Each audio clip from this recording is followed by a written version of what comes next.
قال سيدنا رسول الله صلى الله عليه وسلم أقرب ما يكون العبد من ربه وهو ساجد। দয়ার নবী মায়ার নবী ইরশাদ ফরমান, একজন বান্দা যখন সেজদা অবস্থায় থাকে তখন সেই তার মুনিবের সবচেয়ে বেশি কাছে থাকে। ফাআকসিরুদ দুআ, নবীজি বলেন সেজদা অবস্থায় বেশি বেশি দোয়া করো। নবী করিম সাল্লাল্লাহু আলাইহি ওয়াসাল্লামের এই হাদিস থেকে স্পষ্টভাবে প্রমাণ হয়, যদিও আল্লাহ রব্বুল আলামিন ইবাদত প্রকাশের জন্য অনেকগুলো ইবাদত রেখেছেন, আহকাম রেখেছেন, তারপরেও মহান রবের কাছে নামাজের মাধ্যমে বেশি দাসত্ব আর একাগ্রতা, বেশি বিনম্রতা প্রকাশ পায়। তাই নবী করিম সাল্লাল্লাহু আলাইহি ওয়াসাল্লাম ইরশাদ ফরমান, আকরাবু মা ইয়াকুনুল আবদু মির রাব্বিহি ওয়া হুয়া সাজিদ। একজন গোলাম তার মুনিবের সবচেয়ে বেশি নিকটে থাকে যখন বান্দা সিজদা অবস্থায় থাকে। অর্থাৎ সালাতের মাধ্যমেই রবের বেশি দাসত্ব প্রকাশ পায়। একজন মানুষ কতটুকু সফল, পৃথিবীতে আমাদের যখনই বুঝ জ্ঞান হয়, একজন ছাত্র হিসাবে ছাত্রটা সফল হতে চায়, একজন কৃষক হিসাবে কৃষক সফল হতে চায়, একজন আলেম হিসাবে আলেম সফল হতে চায়, একজন মা হিসাবে মা সফল হতে চায়, একজন বাবা হিসাবে বাবা সফল হতে চায়। পৃথিবীর কেউ ব্যর্থ হতে চায় না। একজন প্রবাসী হিসাবে প্রবাসীও সফল হতে চায়। কেউ বিদেশ থেকে ব্যর্থ হয়ে ফিরে আসতে চায় না। সফল হওয়া সবারই মাকসাদ, সবারই একটা টার্গেট, আমি দুনিয়া ও আখিরাতে যেন সফল হই। এই সফলতার মাপকাঠি কি? আল্লাহ রব্বুল আলামিন, মুমিন তো পৃথিবীতে অনেক আছেন, কোন মুমিনকে আল্লাহ সফল বলছেন সেটা আমাদেরকে খুঁজে বের করতে হবে। আমাদের টার্গেট হলো সফল হওয়া, এই দুনিয়ায় শান্তিতে থাকা, পরকালীন মুক্তি, এটা আমাদের টার্গেট। এখন আমরা সফল হইতে হবে। এই সফল হওয়ার জন্য আমাদের কি করণীয়, মহান রব আমাদেরকে কি সিলেবাস দিয়েছেন সেটা অবশ্যই ফলো করতে হবে। আল্লাহ রব্বুল আলামিন সূরাতুল মুমিনের শুরুতেই বলছেন, অনেকগুলো গুণাগুণ বলছেন। কিছু মুমিনদের বলছেন ওরা সফল। আমরা সফল মুমিনদের, সর্বপ্রথম আমরা মুমিন হতে চাই, দ্বিতীয়ত আমরা মুমিনদের মাঝে সফল হতে চাই। আমাদের যেন ব্যর্থতার গ্যালানি নিয়ে ফিরতে না হয়। মহান রব্বুল আলামিন বলেন, ক্বাদ আফলাহাল মুমিনুন আল্লাযীনা হুম ফী সালাতিহিম খাশিউন। আল্লাহ পাক রব্বুল আলামিন ইরশাদ করেন, ওই সকল মুমিনরা সফল হয়েছে যারা নামাজের মধ্যে চূড়ান্ত পর্যায়ের একাগ্রতা অবলম্বন করে। মহান রব বুঝাতে চেয়েছেন, যে যুবকটার নামাজ সুন্দর সেই মুমিন যুবকটা সফল কাম,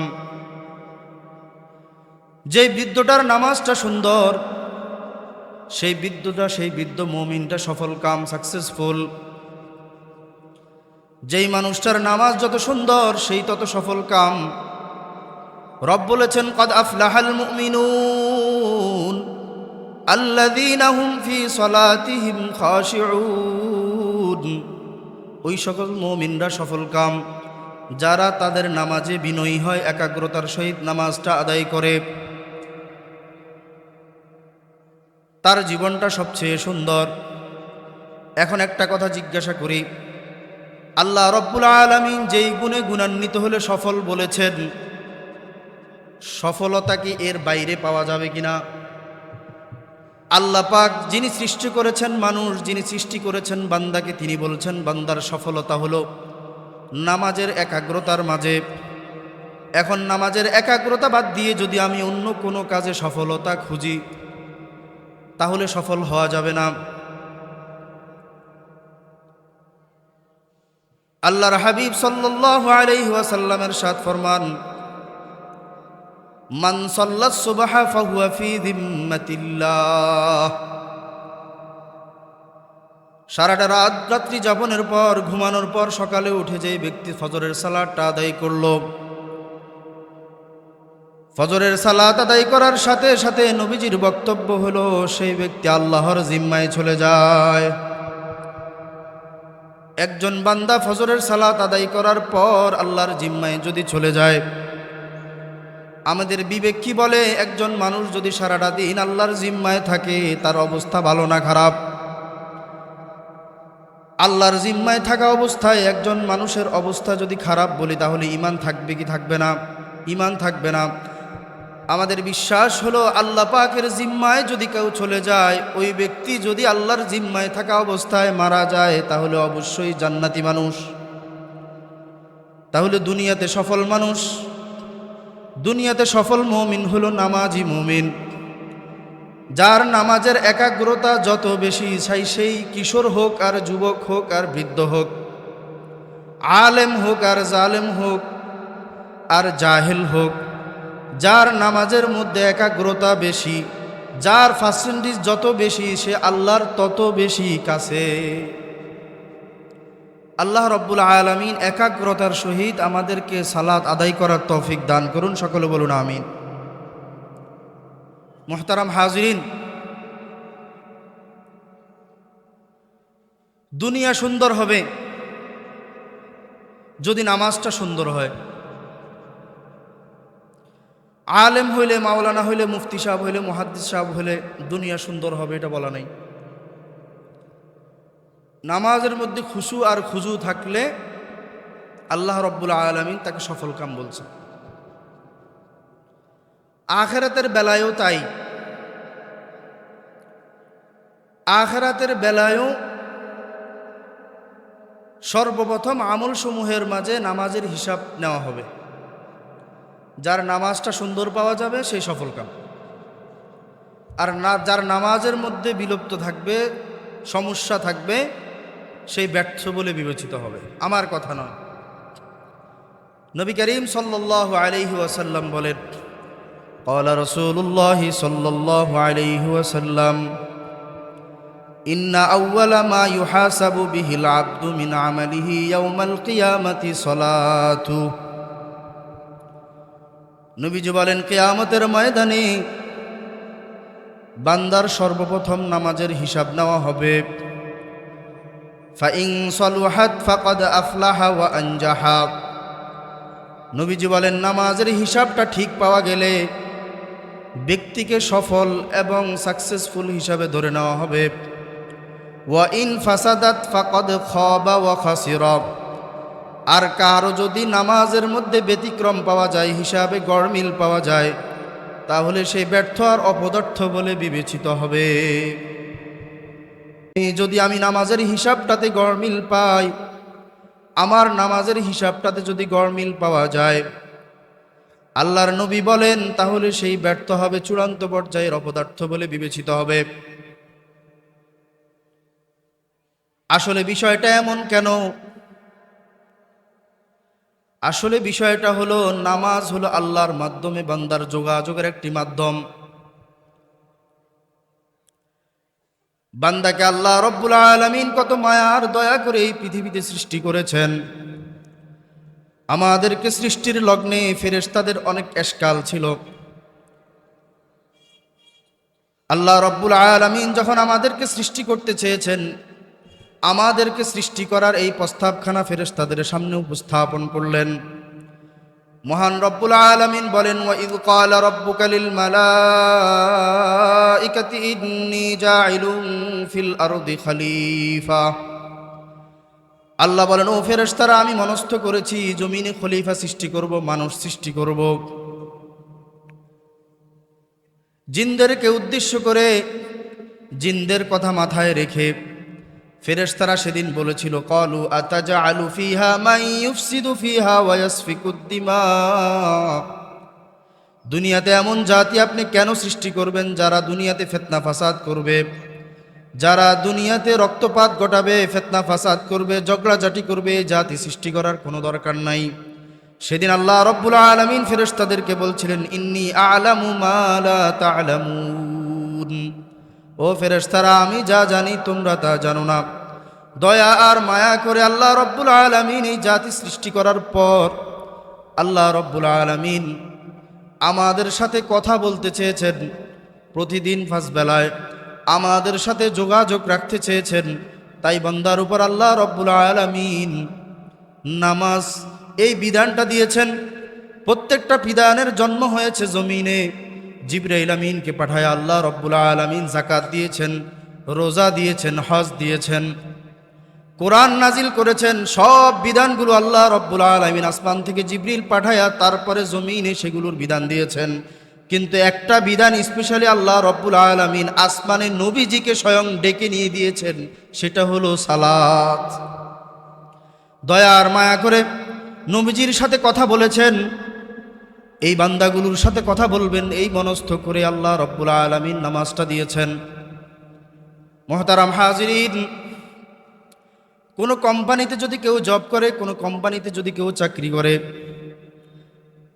সরকারি হোক বেসরকারি হোক, সেই কোম্পানির এমডি সাহেব, চেয়ারম্যান সাহেব, মালিক যদি কোনো কর্মচারীর সাথে ভালো সম্পর্ক রাখে, কথা বলে, যেদিন কথা বলে সেদিন বাচ্চাদের কাছে এসে গল্প করে আজকে এমডি সাহেবের সাথে কথা হয়েছে।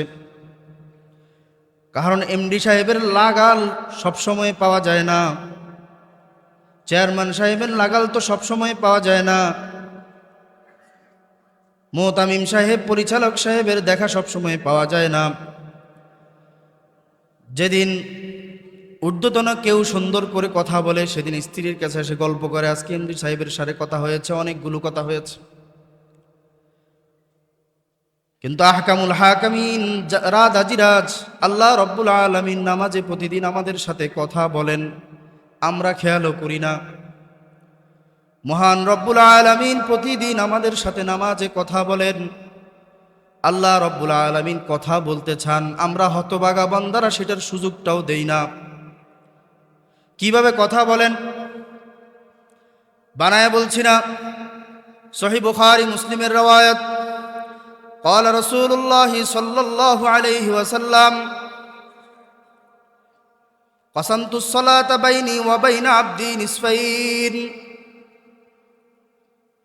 আল্লাহর হাবিব মুহাম্মদুর রাসূলুল্লাহ সাল্লাল্লাহু আলাইহি ওয়াসাল্লাম ইরশাদ ফরমান, আল্লাহ তাআলা নিজেই বলেন, আমি নামাজকে আমি এবং বান্দার মাঝে দুই ভাগে ভাগ করেছি। কয় ভাগে? দুই ভাগে ভাগ করেছি নামাজকে আমি এবং বান্দার মাঝে।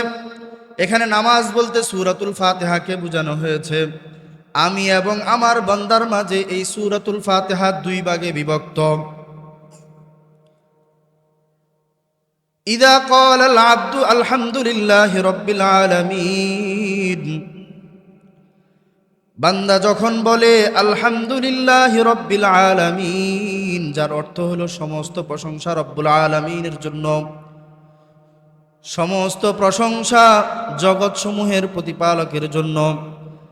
বান্দা যে স্থানে দাঁড়ায়া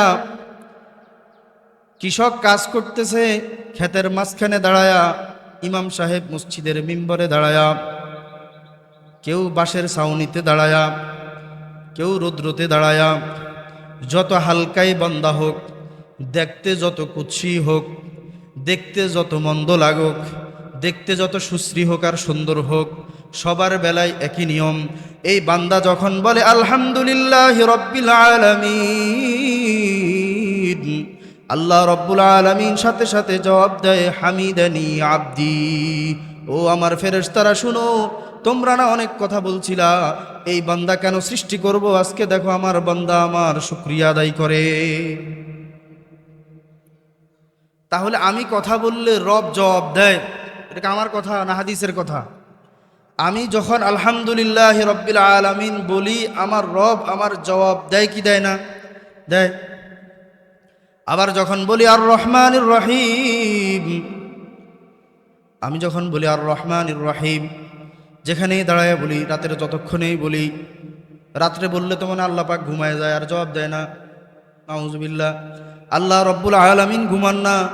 আমি যখনই দাঁড়াই আর বলি আর রহমানির রহিম, আল্লাহ বলেন আসনা আলাইয়া আব্দি, আমার বান্দা আবারও আমার প্রশংসা করছে। আবার যখন বলি মালিক ইয়াউমিদ্দিন, আল্লাহ রব্বুল আলামিন বলেন মাজ্জাদানি আব্দি, আমার বান্দা তো আমার বড়ত্ব বর্ণনা করছে। আমি যখন বলি ইয়াকা না'বুদু ওয়া ইয়াকা নাস্তাঈন,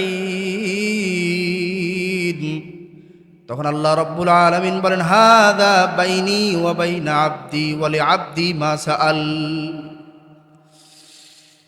কারণ এই আয়াতে কারিমার মধ্যে আমি দুইটা জিনিস বলেছি। একটা বলেছিল ইয়াকা না'বুদু, আয় আল্লাহ আমি আপনারই ইবাদত করি, ওয়া ইয়াকা নাস্তাঈন, আমি আপনার কাছেই সাহায্য চাই। আল্লাহ রাব্বুল আলামিন এটার জবাব দেন, হাযা বাইনি ওয়া বাইনা আবদি ওয়া লিআবদি মা সাআল। এই কথাটা আমি এবং আমার বান্দার মাঝে ভাগ হবে, অর্ধেক আমার জন্য অর্ধেক আমার বান্দার জন্য। বান্দা বলছে আমি আপনারও ইবাদত করি, এটা আমাকে বলছে। আরেকটা হলো বান্দা আমার কাছে সাহায্য চাইছে। ওয়া লিআবদি মা সাআল, আমার বান্দা এখন থেকে যাই চাবে সেই তাই পেয়ে যাবে। পৃথিবীতে কোন মানুষটা এমন পেয়েছেন? তিনটা প্রশংসা বাক্য বলার পর কোন মানুষটা পৃথিবীতে এমন আছে যে তুমি এখন যা চাইবা সব তোমাকে দিয়ে দিব? রব্বুল আলামিনকে শুধু আমি বলছিলাম আলহামদুলিল্লাহ রব্বিল আলামিন আর রহমানির রহিম মালিক ইয়াউমিদ্দিন ইয়্যাকা না'বুদু ওয়া ইয়্যাকা নাস্তাঈন। এতটুকুন শব্দ বলছিলাম, রব আমাকে স্বীকৃতি দিয়ে দিলেন, আমাকে আশ্বস্ত করলেন এখন থেকে সামনে তুমি যা চাইবা সব তোমাকে দিয়ে দিব। এখন আমি কি চাইব? আল্লাহ রব্বুল আলামিন বান্দা সৃষ্টি করেছেন, উনি জানেন নির্বোধরা চাইতেও পারবে না, কারণ সবাই সবকিছু চাইতে পারে না। বাবার বড় ছেলেটা বাবার কাছে যেই পরিমাণ চাইতে পারে তার মেধা অনুযায়ী চায়, ছোট ছেলেটা যেই পরিমাণ চাইতে পারে সেটা সেই অনুযায়ী চায়। ছোট ছেলেটাকে 2 টাকাওয়ালার নোট যদি 20টা দিয়ে দেওয়া হয়, নতুন নোট সে নিয়ে যাবে। বড় ছেলেটাকে যদি 100টাও দেওয়া হয়, সে বলবে 100টা মিললে 200 টাকা, এটা আমি নেব না। পুরান হোক যাই হোক, আমার আপনি ওই 1000 টাকায় দেন, এরকম না? আল্লাহ রব্বুল আলামিন বান্দা সৃষ্টি করেছেন, উনি জানেন এদের হাতে যদি ছেড়ে দেওয়া হয়, এখন তো আমি বলছি যা চাইবে তাই দিব, এখন এদের হাতে যদি আমি ছেড়ে দেই তাহলে এরা কি না কি চায়। রব্বুল আলামিন বলে কি চাইবা বলো? ইহদিনাস সিরাতাল মুস্তাকিম সিরাতাল্লাযীনা আন'আমতা আলাইহিম গায়রিল মাগদুবি আলাইহিম ওয়ালাদ-দাল্লিন। রব্বুল আলামিন বলে চাও ইহদিনাস সিরাতাল মুস্তাকিম, হিদায়াত চাও। তুমি বলো আল্লাহ আমাকে সঠিক পথ দেখাও। সিরাতাল্লাযীনা আন'আমতা আলাইহিম, ওদের পথ দেখান যাদেরকে আপনি পুরস্কৃত করেছেন, যাদেরকে আপনি পুরস্কৃত করেছেন তাদের পথ আমাকে দেখায়া দেন। আল্লাহ রব্বুল আলামিন কাদেরকে পুরস্কৃত করেছেন? উলাইকাল্লাযীনা আন'আমাল্লাহু আলাইহিম মিনান নাবিয়্যিন ওয়াস-সিদ্দীকিন ওয়াশ-শুহাদা'i ওয়াস-সালিহিন। দুনিয়াতে আল্লাহ রব্বুল আলামিন পুরস্কৃত করেছেন নবীদেরকে, সিদ্দিকদেরকে, শুহাদাদেরকে, সালেহিনদেরকে। আমাকে তাদের পথ দেখান। গায়রিল মাগদুবি আলাইহিম ওয়ালাদ-দাল্লিন, যারা পথ থেকে সরে গেছে, গোমরা হয়ে গেছে, যারা পথভ্রষ্ট হয়ে গেছে, যাদের উপর আপনি রাগ, তাদের পথ আমাকে দেখাবেন না। পৃথিবীতে বান্দার জন্য সবচেয়ে বড় নিয়ামত হলো হিদায়াত। মুফতি হওয়া, মুহাদ্দিস হওয়া, বড় আলেম হওয়া, পৃথিবী বেশি খ্যাতি থাকা, এটা সফলতার চাবিকাঠি নয়। দুনিয়াতে যখন আপনি আল্লাহ পাক আপনাকে ডাক দিবে, যখন আপনি দুনিয়া ছাড়বেন, রবের ডাকে সাড়া দিবেন, সেই সময়ে আপনি হেদায়েতের উপর আছেন কিনা সেটা হলো বিষয়। রব্বুল আলামিন শিখালেন, এখন তো আমি তোমাকে যা চাইবে তাই দিব, তাই তুমি এভাবে চাও। এই কথাগুলো যখন আমি বললাম, রব্বুল আলামিন বললেন হাদা লিআবদি ওয়া লিআবদি মা সাআল। বান্দা এই সমস্ত সব কিছু নিজের জন্য চেয়েছে, আমি আমার বান্দাকে সব দিয়ে বাসিয়ে দিলাম। তাহলে নামাজে আল্লাহ পাকের সাথে আমাদের কথা হয়, তাহলে খেয়াল করবেন, এখন যে কথা হয়, একজন মানুষ, আমি কথা বললাম, একজনে যদি আমার কথার পরে উত্তর দেয়, সময় দেওয়া লাগবে না? বুঝতে পারিনি। আমি কথা বললাম একজনের সামনে, উনি আমার জবাব দিবেন, আমি জানি, তাহলে সময় দিতে হবে না? তাহলে সময় যদি দেই, আর যদি আমি পড়ি আলহামদুলিল্লাহ রাব্বিল আলামিন আর রহমানুর রহিম মালিকি ইয়াউমিদ্দিন ইয়াকা না'বুদু ওয়া ইয়াকা নাস্তাঈন, এভাবে যদি আমি পড়ি শেষ করি, তাহলে জবাবটা দেওয়ার সুযোগ আছে? আমি একটা তামাশা করলাম, রব বললেন আমি তোমার সাথে কথা বলার ইচ্ছা হয়েছে, আমি নামাজে দাঁড়াইয়া তামাশা করলাম। আল্লাহ রব্বুল আলামিন একাগ্রতার সহিত খেয়াল করে করে আমাদেরকে সালাত আদায় করার তৌফিক দান করুন। সালাত আদায় এর মাধ্যমেই বান্দার সবচেয়ে বেশি দাসত্ব প্রকাশ পায়, এটা আমি বলছিলাম আগে। এ সালাত আদায় একজন মুমিনের সবচেয়ে বেশি বড় হাতিয়ার। নবী করিম সাল্লাল্লাহু আলাইহি ওয়াসাল্লাম উদাহরণ দিয়েছেন। কেমন উদাহরণ? قال رسول الله صلى الله عليه وسلم أرأيتم لو أن نهرا بباب أحدكم يغتسل فيه كل يوم خمسا هل يبقى من درنه شيء। আল্লাহর নবী মুহাম্মদুর রাসূলুল্লাহ সাল্লাল্লাহু আলাইহি ওয়াসাল্লামের সাথ ফরমান, ও আমার সাহাবীরা, তোমরা কি মনে করো, কাহারো দরজায় যদি, কাহারো বাড়ির সামনে যদি একটা নহর থাকে, নদীতে থাকে, আমার ওই উম্মত যদি, ওই ব্যক্তিটা যদি ওই নদীতে, ওই নহরে যদি দৈনিক 5 বার গোসল করে, হাল ইয়াবকা মিন দারানিহি শাইউন, তাহলে তার শরীরে কোনো ময়লা থাকতে পারে কিনা, আবর্জনা থাকতে পারে কিনা। সাহাবায়ে কেরাম আরজ করলেন, লা ইয়াবকা মিন দারানিহি শাই, কখনো সম্ভব নয়। একজন মানুষ যদি দৈনিক 5 বার গোসল করে, তাহলে তার শরীরে কোনো ময়লা থাকবে, এটা আদৌ সম্ভব নয়, থাকতেই পারে না। নবী করিম সাল্লাল্লাহু আলাইহি ওয়াসাল্লাম উদাহরণটা দেওয়ার পরে বলেন, যালিকা মিসলুস সালাওয়াতিল খামসি ইয়ামহুল্লাহু বিহিন্নাল খাতায়া, 5 ওয়াক্ত নামাজের উদাহরণ অনুরূপ, 5 ওয়াক্ত নামাজটাও অনুরূপ। আল্লাহ রব্বুল আলামিন এই 5 ওয়াক্ত নামাজের মাধ্যমে গুনাহগুলো ক্ষমা করে। আপনি যখন সারা রাত ঘুমানোর পরে ফজরের সালাতটা আদায় করলেন, অনিচ্ছাকৃত যদি কিছু সগীরা গুনাহ হয়েও যাও বা কবিরা গুনাহ করে ফেলেন, তাওবার নিয়তে যদি, খালেস নিয়তে যদি ফজরের সালাতটা আদায় করেন, আল্লাহ পাকের রহমতের সাগরে ডুব দেওয়ার সাথে সাথে আল্লাহ রব্বুল আলামিন গুনাহগুলো ক্ষমা করে দেন। ফজরের সালাত থেকে নিয়ে জোহরের সালাত পর্যন্ত এই সময়টাতে কাজকর্ম করতে গিয়ে সগীরা কবিরা অনেকগুলো গুনাহ হতে পারে।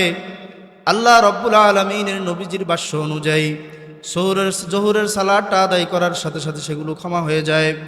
আসরের সালাত, মাগরিবের সালাত, এশার সালাতের মধ্যবর্তী এই সমস্ত সব কিছু ক্ষমা হয়ে যাওয়ার পর এশার সালাতটা পড়ে, এশার নামাজটা পড়ে যখন বান্দা ঘুমায়, একজন নিষ্পাপ বান্দা হিসাবে ঘুমোতে যায়। মুহতারাম হাজিরিন,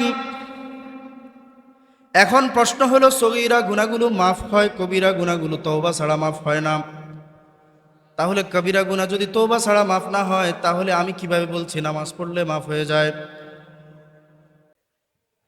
মুহাদ্দিসিনে কেরাম বলেন, যদি কোনো ব্যক্তি নামাজ পড়ার সময় তার নামাজটার ভিতরে যদি তাওবাও থাকে, তাওবা তো 3 জিনিসের নাম। তাওবা কয় জিনিসের নাম? তাওবা হলো 3 জিনিসের নাম।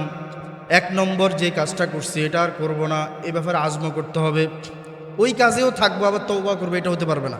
তওবা মানে ওই কাজ আর করবো না, এরকম একটা স্টেটমেন্ট রবকে দিতে হবে, আল্লাহকে দিতে হবে।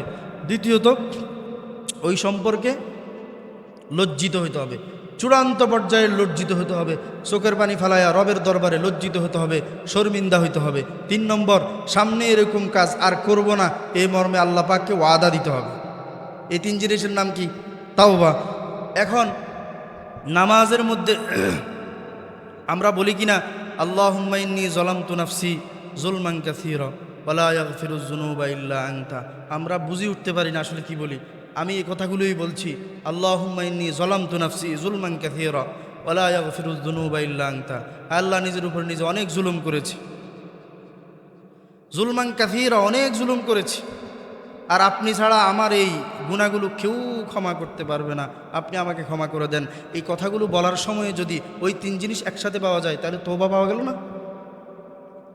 বুঝতে পারিনি, তাহলে তো তাওবাও পাওয়া গেল। তাওবা সহ হইলে তাহলে নামাজের মাধ্যমে কবিরা গুনাহও ক্ষমা হবে। আল্লাহ রব্বুল আলামিন বিষয়টা বুঝে অনুধাবন করে আমল করার তৌফিক দান করুন। আচ্ছা, আমরা কোনো ফেরেশানি আসলে বাচ্চার জ্বর হয়েছে, কাশি হয়েছে, অথবা রাতের 12টা বাজে এমন কোনো সিচুয়েশন আসছে যে সিচুয়েশনে আমি হতবাক, যে আমি এদিকে যাব না ওইদিকে যাব, এটা করব না সেটা করব, আমি এই সময়ে কি করব, এ সম্পর্কে ইসলামে কোনো দিক নির্দেশনা নাই? আছে। Islam is the complete code of life. ইসলামে প্রতিটা জিনিস খুদে খুদে আছে, ছোট ছোট করে, ছোট ছোট বিষয়গুলো, এমনকি হাত্তাল খেরা আতা, এমনকি আমি টয়লেটে কিভাবে বসবো, এমনকি টয়লেটে আমি কিভাবে যাব, যাওয়ার সময় প্রথমে কোন পা হবে, এত সামান্য সামান্য বিষয়গুলো ইসলামে সুন্দরভাবে বর্ণনা করা আছে। তাহলে এটা নাই? নবীজি বলেন, আন্নান নাবিয়্যা সাল্লাল্লাহু আলাইহি ওয়াসাল্লাম ইযা ফাযাআহু আমরুন ফাসাল্লাহ। নবী করিম সাল্লাল্লাহু আলাইহি ওয়াসাল্লামের জীবনে যখনই কোনো হতাশা আসতো, সাথে সাথে রাসূল আকরাম সাল্লাল্লাহু আলাইহি ওয়াসাল্লাম নামাজে দাঁড়িয়ে যেতেন। আমি শুরুতেই বলছিলাম, আকরাবু মা ইয়াকুনুল আবদু মির রাব্বিহি ওয়া হুয়া সাজিদুন। বান্দা একমাত্র সেজদা অবস্থায় তার রবের সবচেয়ে বেশি কাছে থাকে, নিকটে থাকে। এত নিকটে বান্দা আর কখনো যায় না। বান্দা এত নিকটে যাওয়ার, আপনি যদি কোনো মাদ্রাসায় চাকরি করেন, কোনো মসজিদে চাকরি করেন, মসজিদের সভাপতির সাথে, মাদ্রাসার সভাপতির সাথে, কোনো কোম্পানিতে চাকরি করলে চাকরিজীবী যদি ওই কোম্পানির এমডি সাহেবের সাথে, চেয়ারম্যান সাহেবের সাথে একান্তে যদি মিলিত হয়, একান্তে কথা বলার যদি সুযোগ পায়, তাহলে নিজের সমস্ত জরুরি কথাগুলো একদিনেই বলে ফেলবে। স্যার, আমার এই সুবিধাটা লাগবে, আমার এই সুবিধাটা লাগবে, আমার এই বেতনটা ভাতাটা বাড়ানি লাগবে। আল্লাহ রাব্বুল আলামিন বান্দার সবচেয়ে বেশি কাছে থাকে, নিকটে থাকে যখন বান্দা সেজদায় থাকে। আর সেজদাটা পাওয়া যায় সালাতের মধ্যে, নামাজের মধ্যে। এজন্য নবীজি বলেন, ফাআকসিরুদ দুআ, সেজদাতে তোমরা বেশি বেশি করে আল্লাহর কাছে চাও, সেজদাতে তোমরা বেশি বেশি করে দোয়া করো, কারণ রব তখন তোমার সবচেয়ে শিওরে থাকে, সবচেয়ে বেশি কাছে থাকে। এজন্য নফল সালাতের মধ্যে, ফরজ সালাতে যে দোয়া আছে এটাই পড়বেন, সুবহান রাব্বিয়াল আ'লা। নফল সালাতের সেজদাতে কোরআন হাদিস ভিত্তিক অন্য অন্য দোয়াগুলো করা যায়, এটা মনে রাখবেন। কোরআন হাদিসে বর্ণিত অন্যান্য দোয়াগুলো নফল সালাতের সেজদাতে কি করা যায়। আপনার যত চাওয়ার আছে, দুনিয়াবি বানায়া বানায়া নয়, দুনিয়াবি বানায় বানায় নয়, যে আল্লাহ আমাকে 5 লাখ টাকা দেন, আল্লাহ আমার 10 লাখ টাকা দেন। এক বেলায় চাইলেন, পরের বেলায় 10 টাকা না পাইলে পরে বলবেন যে আপনাকে যে বলছিলাম 10 লাখ টাকা দিলে আমি 5 লাখ টাকা দিব, ওইটা রাইখা আপনি আর বাকিটা দিয়ে দেন। দুনিয়াবি কোনো চাওয়া হইতে পারবো না। কোরআন হাদিসে বর্ণিত যে দোয়াগুলো আছে এগুলো নফল সালাতের সেজদায় করা যায়, এটা মাসালা। ফরজ সালাতে এড়িয়ে চলবেন, ফরজ সালাতে এই সমস্ত দোয়াগুলো করবেন না। এই নফল সালাত পড়তে গিয়ে সেজদার মধ্যে অনেকক্ষণ পর্যন্ত রবের দরবারে একান্তে, যেহেতু আপনি এখন সবচেয়ে বেশি কাছে, তা আপনি বেলে হুজুর আমরা অনেক মানুষ একসাথে নামাজ পড়ি, তো সবাই কাছে হইলে কেমনি? মহান রবের দরবারে সবাই স্বতন্ত্র। আল্লাহ রব্বুল আলামিন, আমার স্বতন্ত্র রেকর্ড আল্লাহ পাকের কাছে আছেন। আল্লাহ পাক রব্বুল আলামিন আমাকে এককভাবেই বিবেচনা করবেন। আল্লাহ রব্বুল আলামিন আমাদেরকে বিষয়গুলো বুঝে অনুধাবন করার তৌফিক দান করুন। মুহতারাম হাজিরিন, একটু মুহাসাবা করি। আমরা এখন থেকে শুরু করে অনেক ওয়াজ শুনব, রাতে 10টা-11টা পর্যন্ত ওয়াজ শোনা হবে। একটু মুহাসাবা করতে হবে। আমার জীবনের শুরুর সালাত, আমার জীবনের শুরুর নামাজ আর এখনকার নামাজ মধ্যে পার্থক্য আসছে কিনা? কি বললাম? আমার জীবনের শুরুতে আমি এক ধরনের নামাজ পড়তাম, তখন আমি অনেক সময় বুঝি নাই, কিশোর ছিলাম, কৈশোর ছিলাম, যুবক ছিলাম। এখন জীবন আস্তে আস্তে বাড়তেছে। যে কিশোর ছিল সে যুবক হচ্ছে, যিনি যুবক ছিলেন উনি বৃদ্ধ হচ্ছেন। যে পর্যায়ে যাচ্ছেন, আমি যেই হই না কেন, মুহাসাবা করতে হবে আমার রবের সাথে আমার সম্পর্কের গোড়াপত্তন কতটুকু হয়েছে, আমার রবের সাথে সম্পর্কটা আমার কতটা গভীর হচ্ছে। রব বলেছে সফল তো সেই যার নামাজটা সুন্দর, যার নামাজটা নামাজের মধ্যে বিনয়ী পাওয়া যায়, বিনয়ী ভাব পাওয়া যায়, একাগ্রতা যত বেশি সেই তত বেশি সফল। রব বলেছে, তাহলে আমার একাগ্রতাটা কতটুকু? আমার কি সেই সব পড়াগুলো তোতা পাখির মতো জীবন ফেরিয়ে যাচ্ছে? আমি ছোটকালে যেরকম আলহামদুলিল্লাহ রব্বিল আলামিনের অর্থ জানতাম না, আমার বয়সটা এখন 50 ঊর্ধ্ব 60 ঊর্ধ্ব, এখনও আমি আলহামদুলিল্লাহ রব্বিল আলামিনের অর্থ জানি না। আমি আলহামদুলিল্লাহ রব্বিল আলামিনের অর্থ জানি না বিদায় আমি আমার রবকে কি বলছি, পরবর্তীতে উনি এটার জবাবে কি বলতে পারেন এটাও আমি বুঝি না। আমি আর রহমানুর রহিমের অর্থ বুঝি না। মালিক ইয়াউমিদ্দিন মানে আমি কি বলছি? তোতা পাখির মতো ছোটকালে পড়ছি তো ওটাই বলছি। এভাবে তো সম্পর্ক হবে না। একজন যদি আপনাদের সামনে এখন কথা বলে, সব কথা যদি ফার্সি ভাষায় বলে, সব কথাগুলো যদি ফার্সি ভাষায় বলে আসরের পর থেকে মাগরিব পর্যন্ত, এর পরবর্তীতে আমরা মাগরিবের পরে তার খুব সুনাম করব না যে সব কথাগুলো ফার্সিতে বলছে, না, আমরা সুনাম করব না যতক্ষণ পর্যন্ত সেই কথা আমাকে বুঝিয়ে না দেওয়া হবে। মহান রব্বুল আলামিনের কথা আমি বলছি, উনি আমাকে একটা সিলেবাস দিয়েছেন, সেই কথাটা আমি কেন বলছি, কি বলছি? আমি তোতা পাখির মতো সারাটা জীবন বলে যাচ্ছি। বুঝছি আমার মাদ্রাসায় পড়ার সুযোগ হয়নি, নিয়মতান্ত্রিক একাডেমিক শিক্ষা আমার নেই, তবুও কি কমপক্ষে যতটুকু হলে রবের কথা আমি বুঝতে পারি, আমার কথা রব বুঝতে পারেন, আমি রবকে কি বলছি, উনি আমাকে কি বলবেন, এতটুকু কি শিক্ষা জরুরি নয়? আমার জীবন থেকে তো শত শত দিন, হাজার হাজার দিন এমনিতে চলে যায়। আমি কি 24 ঘন্টাতে একটা সময়, একটুখানি সময় বের করতে পারিনি? 5 ওয়াক্ত নামাজের ফরজ হোক, নফল হোক, সুন্নত হোক, সুন্নতে মুআক্কাদা হোক, একটা সূরা আমি সব সময় পড়ি। এই সূরাটা আসলে আমার রব এখানে কি বলছেন, এই মুহাসাবাটা কি আমরা করা জরুরি নয়? রাত্রে শোয়ার সময় কোন এক নির্জন অবস্থায় বসে বসে চিন্তা করা কি জরুরি ছিল না? দুনিয়াতে কোনো কাজ না বুঝি করি না, দুনিয়াতে কোনো কাজ না বুঝি করি না, একটা ওষুধ না বুঝি কিনি না, না বুঝি কিনলেও যদি পরবর্তীতে বাড়িতে এসে ভুলে যায়, সেই ওষুধ না বুঝে খাই না, আবার জিজ্ঞেস করি যদি শরীরের কোনো ক্ষতি হয়ে যায়। একটা কাপড় না বুঝি কিনি না, সেটার ভালো খারাপ দিক অবশ্যই বিবেচনা করি। জীবনের যেই কোনো কাজ করি, ধান চাষ করি, তো এটার ভালো খারাপ দিক, বিল্ডিং করি তো রড কিনবো, এটার ভালো খারাপ দিক, সিমেন্টের মধ্যে যেটা ভালো সেটা কিনি। শুধু এক পর্যায়ে আমরা মুমিন হয়ে গাফেল। আমার রবকে আমি 70 বছর কি বললাম আমি জানি, 70টা বছর, 80টা বছর, 50টা বছর, 60টা বছর আমার রবের সাথে আমার কি কথা হয়েছে? অন্তত একটা সূরা যেটা আমি সব সময় পড়ি, এই সূরাটার মধ্যে আমার রবকে আমি কি বলছি, কি স্বীকৃতি দিচ্ছি, এটা আমি জানি না। এটা আসলে ভালো খবর নাকি খারাপ খবর? এই জন্য মুহাসাবা করতে হবে। নবীজি বলছেন, হাসিবু ক্বাবলা আন তুহাসাবু, তোমার হিসাব নেওয়ার আগে তুমি নিজের একটা হিসাব নাও। আমাদের ছাত্রদের এরকম ডায়েরি আছে, দিন শেষে মুহাসাবা করে যে কতটা নামাজের মধ্যে তাকবীর উলা পাইছে, কতটা পাই নাই, সে আজকে কত রাকাত নফল নামাজ পড়ছে, পড়ে নাই, এরকম একটা মুহাসাবার খাতা থাকে। ওই খাতার জরুরি নয় আমি নিজের সাথে নিজের রাত্রে শোয়ার সময় মুহাসাবা করব। আমার রবের সাথে আমার যে সম্পর্ক হওয়ার কথা ছিল, নবী করিম সাল্লাল্লাহু আলাইহি ওয়াসাল্লাম কোনো সমস্যায় পড়লে সাথে সাথে নামাজে দাঁড়াইতেন, আর নামাজের মাধ্যমেই সেটার সমাধান করতেন। নবী করিম সাল্লাল্লাহু আলাইহি ওয়াসাল্লামের উম্মত হয়ে আমি নামাজের মধ্যে যদি সমস্যার সমাধান খুঁজি, সেটা আমার খোঁজা হয় কিনা এবং হলে সেটার আমি ফলাফল পাই কিনা, দুইটাই তো খুঁজতে হবে।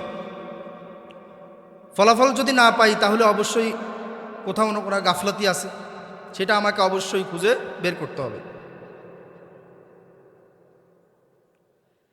কারণ যদি নামাজ ঠিক না হয়, নামাজটা যদি সুন্দর না হয়, তাহলে আপনার দুনিয়ার অন্যান্য কাজগুলো সুন্দর হবে না।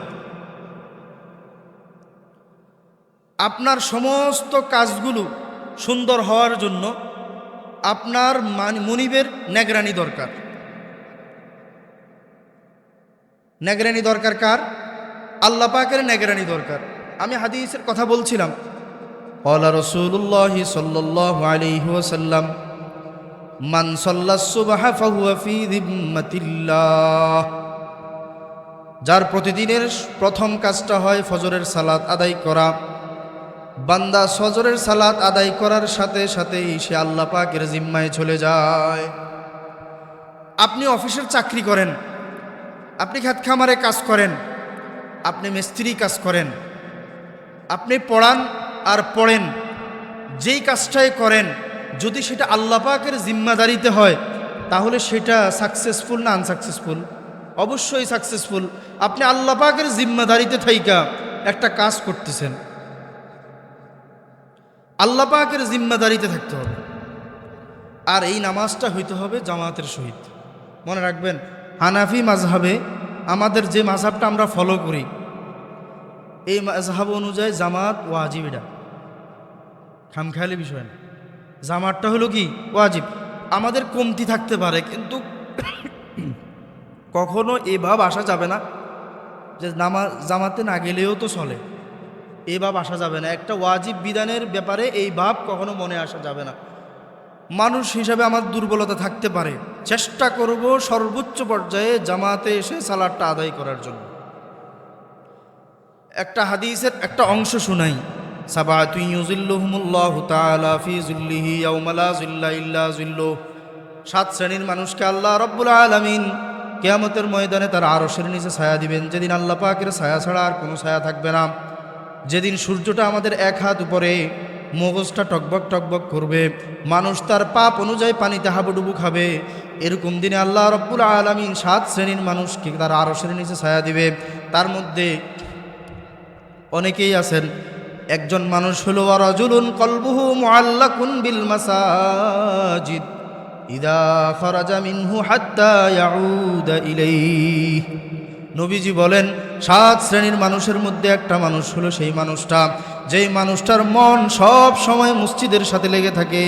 ইদা খারাজা মিনহু হাত্তা ইয়াউদা ইলাইহি, মসজিদ থেকে বের হওয়ার পরে আবার কখন মসজিদে আসবে শুধু এই ভাবনা থাকে। এই ভাবনা তো তখনই থাকবে এক ওয়াক্তে যখন মসজিদে আসবেন, পরের ওয়াক্ত কখন আসবেন? তাহলে মসজিদের সাথে এই সম্পর্কটা যার, পরের সাথে যার সম্পর্ক বেশি, তো কিয়ামতের ময়দানে সে আমার আরশের নিচে থাকবে, এটাই তো স্বাভাবিক। ওই যে কানেকশন এক জায়গায়, দুনিয়াতে আমার ঘরের সাথে যার সম্পর্কটা বেশি, ফজরের সালাতটা আদায় করে কাজে কামে যায়, ফাঁকে ফাঁকেই ঘড়িটা দেখে নামাজের সময় আছে কিনা, একটা সামনে কাজ ধরবে তো নামাজের সময়টা আছে কিনা, নামাজের সময় কি পার হয়ে যাচ্ছে কিনা, আর কতক্ষণ সময় দিলে গোসল করে নামাজটা ধরা যাবে, এরকম একটা ভাব, আনসান আনসান একটা ভাব, এটাকেই বলে কলবুহু মুআল্লাকুন বিল মাসাজিদ। মসজিদের সাথে অন্তরটা লাগানো, মসজিদের সাথে অন্তরটা লাগানো মানে মুয়াজ্জিন আজান দিয়ে দিবে, আমার যে কাজটা আছে এই কাজটাকে আধা ঘন্টায় শেষ করে আজানের পরে কি মসজিদে যাওয়া যাবে, এরকম একটা মনের ভিতরে আনসান আনসান ভাব থাকা, এটাকে বলছে কলবুহু মুআল্লাকুন বিল মাসাজিদ, যার অন্তরটা সব সময় মসজিদের সাথে লেগে থাকে। আল্লাহ রাব্বুল আলামিন কিয়ামতের ময়দানে এই ব্যক্তিকে আরশের নিচে ছায়া দিবেন। তাহলে এটা আমাদের সবার ক্ষেত্রে হওয়া সম্ভব। অনেক কিছু আছে এখানে সবার ক্ষেত্রে হওয়া সম্ভব নয়। আরো কয়েকজনের কথা বলি, ইমামুন আদিলুন, ন্যায়পরায়ণ বাদশাহ, সেও আল্লাহ পাকের আরশের নিচে ছায়া পাবে, একে সবাই হতে পারবে? আমরা চাইলে সবাই কি ন্যায়পরায়ণ বাদশাহ হতে পারবো, শাসক হতে পারবো? শাসক তো একটা শ্রেণী হবে, চাইলে সবাই হতে পারবো না। ওয়াশাবুন নাশাআ ফি ইবাদাতিল্লাহি আযজা ওয়া জাল্লা, ওই যুবক যে তার যৌবনকাল কাটাইছে আল্লাহ পাকের ইবাদতে, এটা তো শুধু যুবকদের জন্য, অনেকে চাইলে আমরা পাবো না। এরপরে ওয়ারাজুলানি তাহাব্বা ফিল্লাহি ইজতামা আলাইহি ওয়া তাফাররাকা আলাইহি, ওই দুই ব্যক্তি যারা একে অপরকে আল্লাহ পাকের জন্য ভালোবাসতো, আল্লাহ পাকের জন্য হিংসা করত, এই দুই ব্যক্তি, এটা সকলের পক্ষে হওয়া সম্ভব। এরকম 7 শ্রেণীর মানুষকে আল্লাহ রাব্বুল আলামিন কাল কিয়ামতের ময়দানে আরশের নিচে ছায়া দিবেন। আল্লাহ রাব্বুল আলামিন আমাদের সকলকে সালাদটাকে জীবনে ধারণ করার তৌফিক দান করুন, নামাজটাকে নিজের মন থেকে ধারণ করার তৌফিক দান করুন। নামাজের মধ্যে যে একাগ্রতার ভাব, রব আমাকে যেভাবে নামাজটা পড়তে বলেছেন, রব আমার কাছে নামাজটা যেভাবে চাইছেন, আমি যেই পর্যায়ে হই না কেন, আমি যেন নামাজ পড়তে দাঁড়াইলে আমার রবের সাথে আমি একাকার হয়ে যাই। মহান রব্বুল আলামিন আমাকে সেভাবেই প্রতিটা সালাত আদায় করার তৌফিক দান করুন। সকলে বলুন আমিন। বয়ান হবে